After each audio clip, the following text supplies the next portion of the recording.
lebih dalam kita harus mengetahui terlebih dahulu apa itu manajemen dan apa itu strategis. Manajemen di sini yaitu serangkaian proses yang terdiri dari perencanaan, pengorganisasian, pelaksanaan, dan pengawasan. Sedangkan untuk strategis di sini yaitu rancangan kegiatan yang dilakukan untuk mencapai tujuan yang telah ditetapkan atau ditentukan. Jadi, untuk manajemen strategis di sini itu adalah serangkaian proses kegiatan dalam pengambilan keputusan yang bersifat mendasar serta menyeluruh dan disertai dengan cara pelaksanaannya. Yang tentunya ini dibuat oleh manajemen puncak yang nantinya akan diimplementasikan oleh jajarannya untuk mencapai tujuan yang telah ditetapkan. Nah, manajemen strategik ini berlangsung terus-menerus dalam suatu organisasi karena sekolah itu dihadapi oleh dinamika lingkungan internal maupun eksternal. Lanjut, untuk melihat kekuatan dan kelemahan di dalam sekolah, sekaligus memantau peluang dan tantangan yang dihadapi sekolah, kita menggunakan strategi analisis SWOT. Nah, analisis SWOT ini merupakan salah satu tahap yang ada di dalam manajemen strategik yang dimana pendekatannya ini adalah pendekatan analisis lingkungan. Nah, analisis SWOT ini menyediakan informasi yang dapat menyiapkan dasar dan pertimbangan dalam pengambilan keputusan serta tindakan. Lanjut.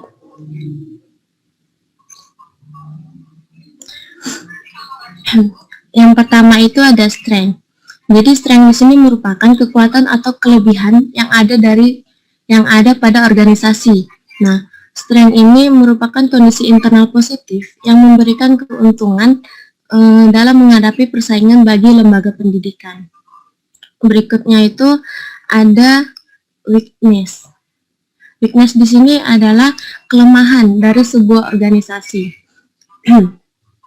Jadi kondisi weakness ini termasuk dalam kondisi internal negatif yang dapat menurunkan penilaian terhadap sekolah.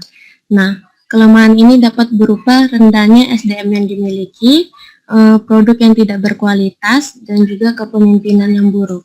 Yang ketiga itu ada opportunity. Jadi opportunity di sini itu merupakan kondisi yang memberikan peluang berkembang bagi organisasi pada kondisi sekarang ataupun masa depan yang menguntungkan bagi sekolah. Nah, yang dapat memberikan peluang untuk kemajuan lembaga itu seperti perubahan hukum, menurunnya pesaing, dan meningkatnya jumlah siswa baru. Terus yang keempat itu ada threat.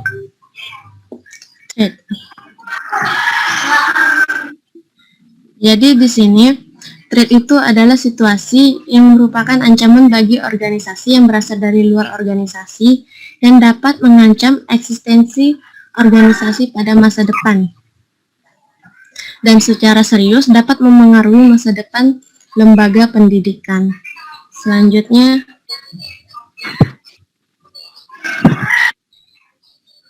ada rancangan strategi SWOT. Yang pertama itu adalah strategi strength opportunity. Nah, strategi ini itu menggunakan kekuatan sekolah untuk meraih peluang yang ada di luar lembaga pendidikan. Sehingga jika nanti pada hasil analisis ternyata diketahui bahwa lembaga tersebut memiliki banyak kelemahan, maka lembaga tersebut harus mengatasi kelemahan tersebut agar menjadi lebih baik atau menjadi lebih kuat. Yang kedua itu ada strategi weakness opportunity. Strategi ini itu bertujuan untuk memperkecil kelemahan lembaga pendidikan dengan memanfaatkan peluang-peluang yang ada. Karena biasa terjadi sebuah lembaga pendidikan itu sulit memanfaatkan peluang-peluang yang ada, itu sebabnya karena kelemahan internalnya. Nah, yang ketiga itu ada strategi strength traits. Jadi melalui strategi strength ini, lembaga pendidikan itu harus berupaya menghindari atau mengurangi dampak dari ancaman yang dimiliki lembaga dengan memanfaatkan kekuatan yang dimilikinya. Yang keempat itu ada strategi weakness traits. Nah, ini merupakan taktik untuk bertahan dengan cara mengurangi kelemahan dan mengurangi ancaman yang dimiliki oleh lembaga pendidikan. Lanjut. Selanjutnya itu ada peran analisis SWOT. Nah, secara sederhana kita tahu bahwa analisis SWOT ini dapat dipahami sebagai pengujian terhadap penguatan dan kelemahan internal organisasi serta ancaman lingkungan internal dan eksternalnya. Nah, SWOT sendiri itu adalah perangkat umum yang didesain dan digunakan sebagai langkah dalam proses pembuatan keputusan dan sebagai perencanaan strategis dalam berbagai terapan. Di sini dituliskan bahwa peranan analisis SWOT yang pertama itu sebagai alat untuk mendapat gambaran menyeluruh. Nah, jika analisis SWOT ini dipergunakan, maka dimungkinkan bagi sebuah sekolah itu mendapatkan gambaran menyeluruh mengenai situasi sekolah itu dalam hubungannya dengan masyarakat, lembaga pendidikan yang lain, dan lapangan industri yang nantinya akan dimasuki oleh murid-muridnya. Yang kedua itu ada membantu mengembangkan sebuah visi tentang masa depan. Nah, jadi untuk pemahaman mengenai faktor internal yang digabungkan dengan suatu pengujian mengenai kekuatan dan kelemahan itu akan membantu mengembangkan sebuah visi tentang masa depan. Perkiraan seperti ini itu diterapkan dengan mulai membuat program-program yang berkompeten atau mengganti program-program yang tidak relevan dengan program yang lebih relevan. Sekian presentasi. Kita masuk ke jenis-jenis analisis SWOT, yang dimana di dalam jenis-jenis analisis SWOT ini terdapat dua model. Yang pertama itu adalah model kuantitatif dan kedua adalah model kualitatif. Yang pertama, model kuantitatif adalah sebuah kondisi di mana berpasangan antara S dengan W serta O dengan T, dan di mana kondisi berpasangan ini terjadi karena diasumsikan bahwa di dalam setiap kekuatan selalu ada kelemahan yang tersembunyi, dan di dalam setiap kesempatan yang terbuka selalu ada ancaman yang harus diwaspadai. Selanjutnya yang kedua, model kualitatif, yang dimana model kualitatif ini tidak berbeda jauh dengan urutan yang ada di dalam model kuantitatif, yang terdapat perbedaan yang terdapat di antara keduanya adalah pada saat pembuatan subkomponen, yang dimana dari masing-masing komponen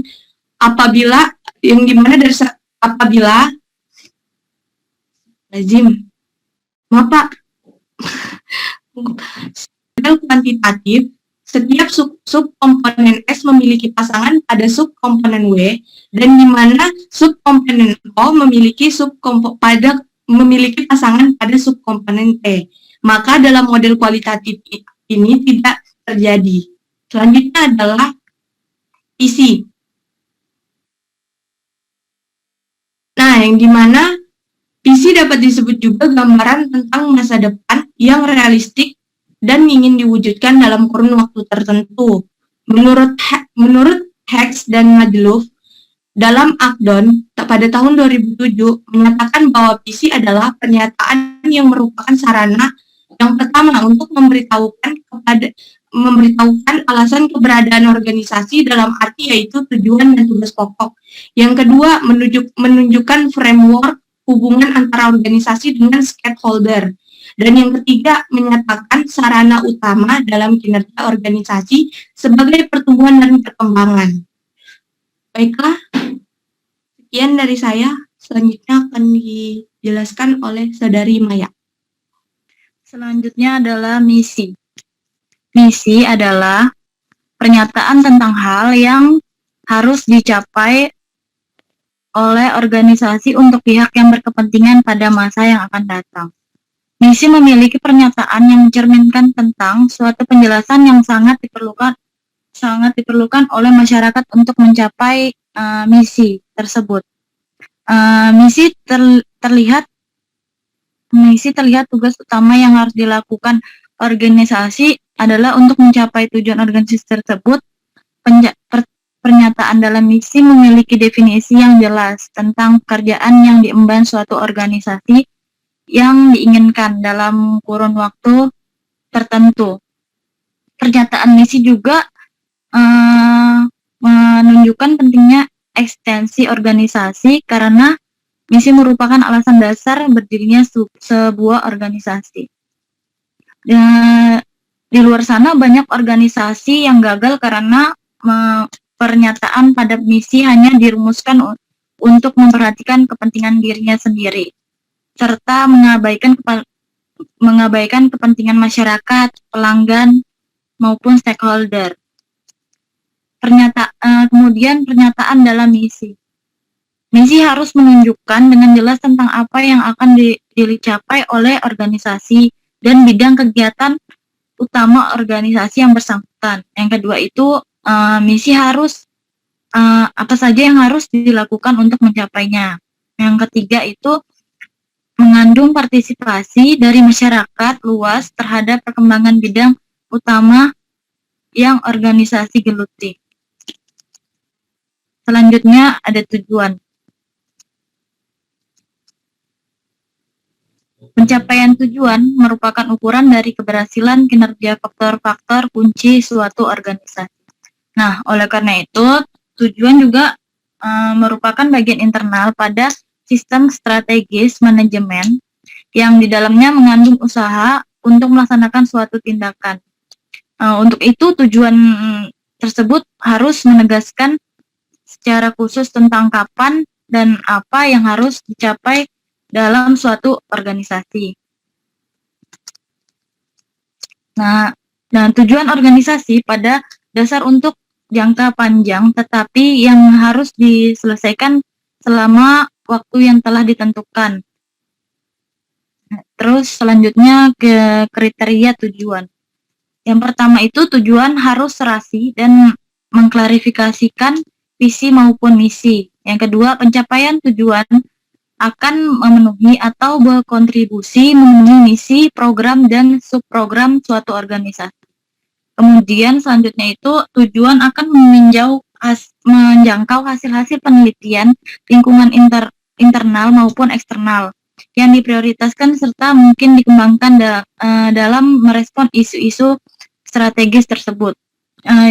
Selanjutnya tujuan cenderung tidak berubah terkecuali ada penegasan lingkungan atau dalam hal isu strategis yang diinginkan tercapai. Kemudian, tujuan pada umumnya secara relatif berjangka panjang. Sekurang-kurangnya itu ada 3 tahun atau lebih. Kemudian, tujuan harus dapat mengatasi kesenjangan antara tingkat pelayanan saat ini dengan yang diinginkan. Selanjutnya, tujuan menggambarkan hasil program, arah yang jelas dari organisasi, dan subprogram, tetapi belum menetapkan ukuran spesifik. Yang terakhir itu tujuan harus menantang. Sekian dari saya, Pak. Baiklah, di sini saya akan menjelaskan mengenai program kerja. Sebelumnya telah dijelaskan oleh Saudari Nur Darmayanti mengenai tujuan. Nah, program kerja di sini dapat kita buat atau dapat kita rumuskan apabila sasaran atau tujuannya telah ditetapkan. Nah, jadi apabila tujuan atau sasaran belum ditentukan, maka kita tidak dapat membuat atau merumuskan suatu program kerja. Nah, di dalam program kerja ini juga dijabarkan lagi, ada target yang akan dicapai, ada segmentasinya atau pengelompokannya, dan juga ada strategi aksi yang akan dipilih untuk menunjang pelaksanaan dari program kerja tersebut. Lanjut, Cai. Nah, di sini dikatakan bahwa sebuah program kerja dapat dikatakan sebagai sebuah program yang lengkap apabila telah mampu menerangkan visi, misi, tujuan, serta gambaran pelaksanaan yang berupa target, segmentasi, dan strategi aksi yang dipilih. Nah, jadi di sini apabila kita membuat suatu program kerja yang di dalamnya telah mencakup visi yang akan kita capai, misi, tujuan, dan ada gambaran pelaksanaannya berupa target, segmentasi, dan strategi, maka program kerja tersebut dapat dikatakan sebagai program kerja yang telah lengkap.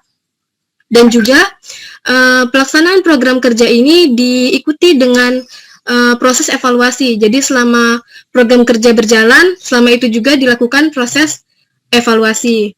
Lalu yang digaris bawahi di sini adalah peran analisis SWOT dalam melakukan penilaian pada saat pelaksanaan maupun di akhir program, sehingga kita dapat mengambil sebuah keputusan atau mengambil sebuah kesimpulan berupa penilaian yang objektif dan berkesinambungan.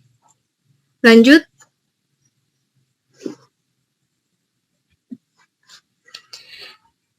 Lalu selanjutnya ada kaitan analisis SWOT dengan visi, misi, tujuan, dan program kerja. Nah, di sini dikatakan bahwa analisis SWOT itu digunakan sebagai dasar untuk menerjemahkan visi, misi, dan tujuan sehingga menjadi program kegiatan yang lebih operasional. Nah, seperti yang dijelaskan oleh Nur Cahyani tadi, analisis SWOT ini kan merupakan secara sederhana itu dapat dipahami sebagai pengujian atas kekuatan, kelemahan, peluang, dan juga ancaman dari luar. Nah, dari itulah kita dapat menjadikannya dasar untuk menerjemahkan visi, misi, dan tujuan sehingga menjadi suatu program kegiatan yang lebih operasional. Lalu selanjutnya ada bagan hubungan. Nah, di sini seperti yang Bapak jelaskan tadi, untuk merumuskan suatu visi kita harus melihat harus ada analisis SWOT-nya dulu. Evaluasi dari analisis SWOT itu untuk menemukan visi, setelah itu kita analisis SWOT lagi untuk menemukan misi, dan begitu seterusnya.